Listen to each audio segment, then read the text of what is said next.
What's up, everybody? Welcome to another Mannon's Minute. And a little bit sick, so I don't know, you might be able to hear it in my voice.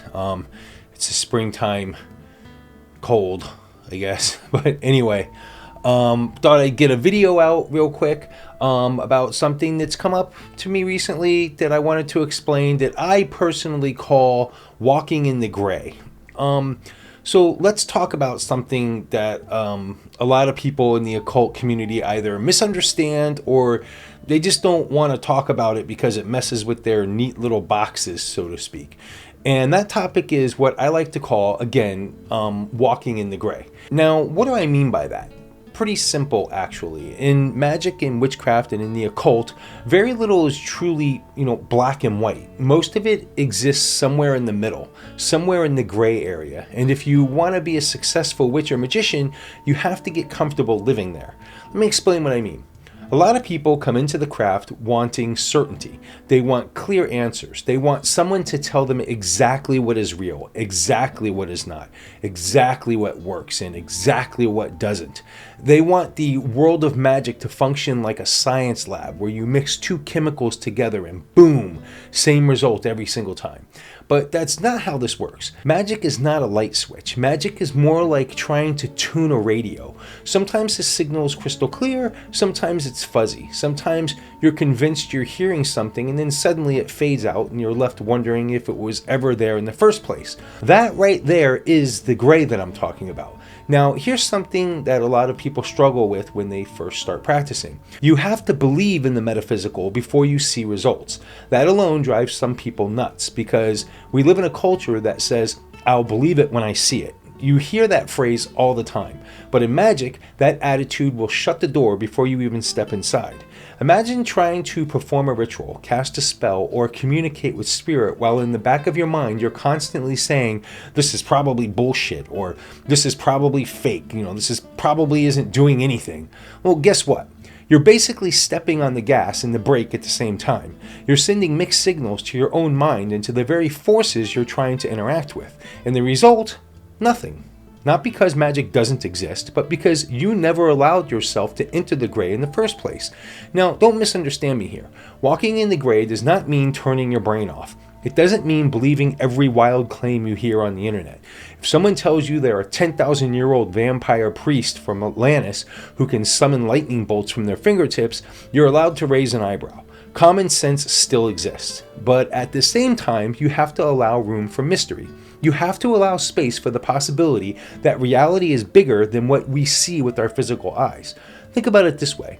Electricity existed long before humans understood it. Magnetism existed long before anyone figured out what it was.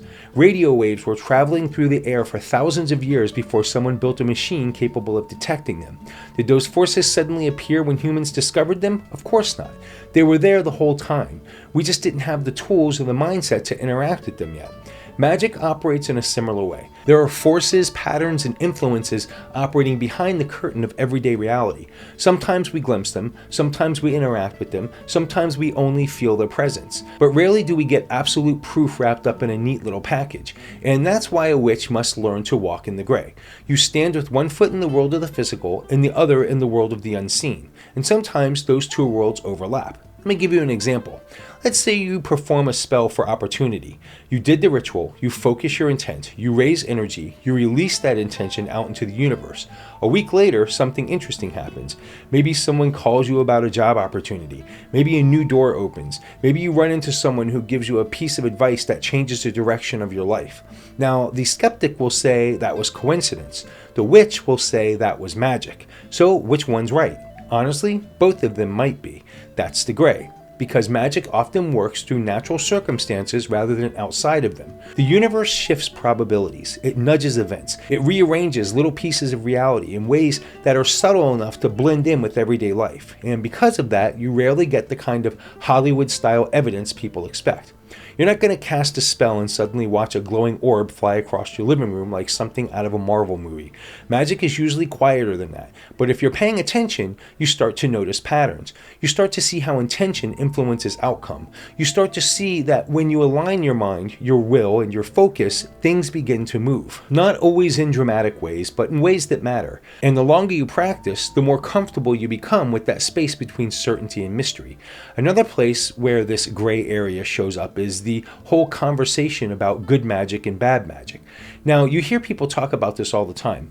White magic is good, black magic is evil. That's the simple version people like to repeat. But again, reality is not that tidy. Let's say someone's being harassed, abused, or threatened, and that person decides to perform a binding spell to stop the attacker.